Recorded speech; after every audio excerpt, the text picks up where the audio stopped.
ये कहानी है एक अतिथि लड़के की और उसके क्लास टीचर की। वो लड़की बहुत ही इंटेलिजेंट होती है और हमेशा क्लास में फर्स्ट आती है, लेकिन कुछ दिनों से ऐसा होता है कि वो लड़की लेट आना स्टार्ट कर देती है और उसकी जो खड़ूस टीचर होती है उसको डांटना स्टार्ट कर देती है। फिर होता क्या है, वो अगले हफ्ते भी लेट आना और स्टार्ट कर देती है। जब वो और लेट आती है तो उसकी खड़ूस जो क्लास टीचर है उसको और डांटती है, पूरे क्लास के सामने डांटती है। फिर जब तीसरा हफ्ता आता है तो वो आना बिल्कुल बंद कर देती है। तीसरे हफ्ते बिल्कुल आना बंद कर देती है। जब आना बंद कर देती है तो क्लास टीचर को डांटना ही नहीं है। फिर जब क्लास टीचर उस चौथे हफ्ते में आती है, तो वो क्या देखती क्या है, वो अदिति उन सब क्लासमेट से पहले आई हुई है, जबकि अदिति बहुत लेट आती थी। अब वो जाती है और वो कहती है, क्लास बोलती है, देखा मेरे डांटने का असर, और मेरे डांटने के असर से ये अब जल्दी आने लगी, अब ये टाइम पे आने लगी। अदिति उसकी ओर देखती है, क्लास टीचर की ओर, और कहती, क्या मुझे कोई परमिशन है, क्या मैं कुछ बोल सकती हूँ? उसकी टीचर बोलती है, श्योर। वो अदिति उठ के टीचर के बगल में आती है और स्टार्ट करती है बोलना। कहती है कि मेरे माँ बाप नहीं हैं और मैं नाना नानी के साथ रहती हूँ।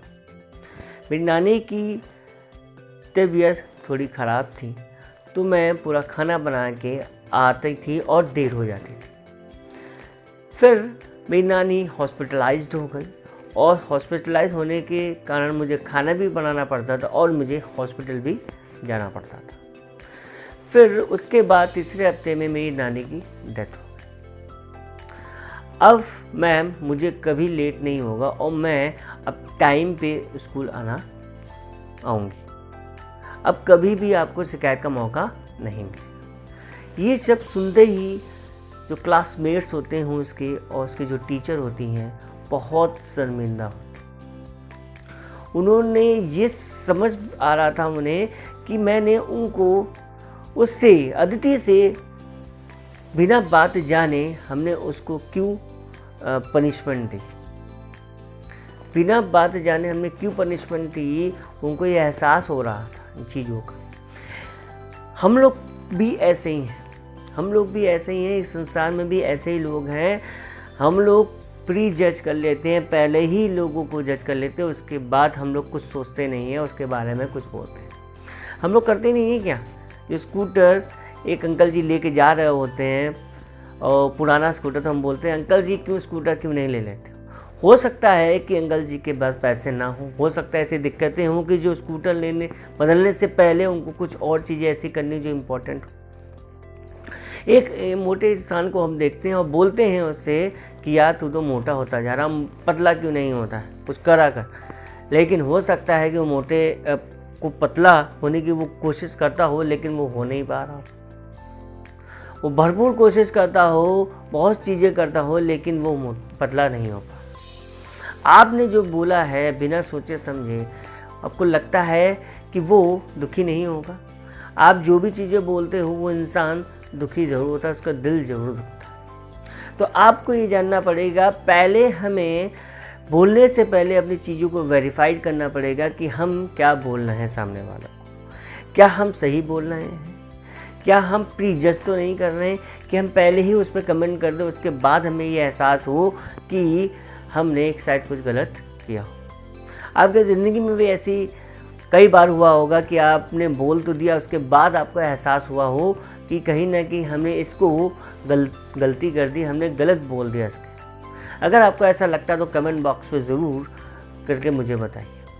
आप ऐसा बोलिए जैसे एक कबीरदास का एक दोहा है, ऐसी वाणी बोलिए कि मन का आपा खोए, औरों को शीतल करे और खुद भी शीतल होए।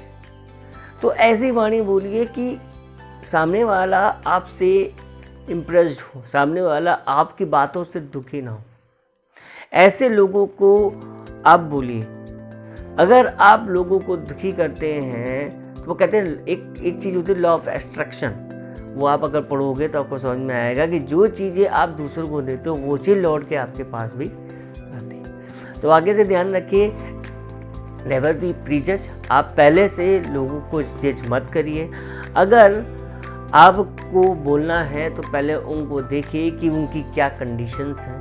हो सकता है आप जो बोल रहे हैं उसको कहीं दुख पहुंचे, तो आगे से ये नहीं करना। आज हो सकता है कि आपकी मोटिवेशन स्टोरी आपको बहुत अच्छा एक सबक दे जाए, और इसको लाइक और शेयर करना मत भूलना।